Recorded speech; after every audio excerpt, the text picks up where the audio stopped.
Do my morning skincare routine with me, guys, as acne-prone skin girly. I just finished cleansing my face with this CeraVe cleanser, and so far so good. I've been loving it. My skin is not perfect yet. My skin is better than the way it used to, and I decided to just share that with you here. I don't want to wait till my skin is perfect. Basically, I stopped using my towel, my body towel on my face.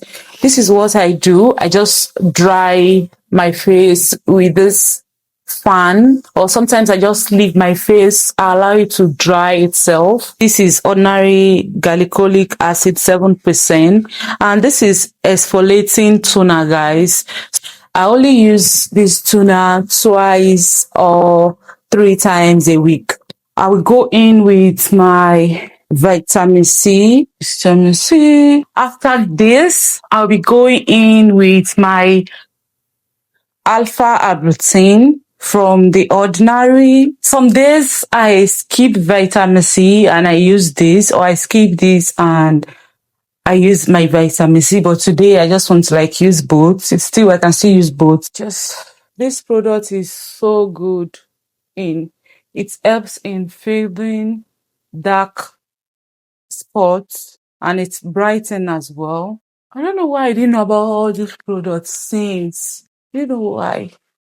How I wish I've been using all of these products for a very long time. To go in with this. This with Alpha Arbutin is so nice. And the little go a long way. Rub it in. Can you see that I've begun to glow already? Can you see the glow? After that, I go in with my moisturizer, and I use COSRX 92 all-in-one. I think you all know how good this product is, right? It has been working for me and I love it. And I don't think I will leave any of these products anytime soon, since they are working for me. I'll rub it in like this. What is morning skincare without sunscreen? After my moisturizer, then I go in with my sunscreen. And this is one of the best sunscreens so far. Then for my lips, I use the glow. Then for my lips, I use this. And that is all. See you in my next one.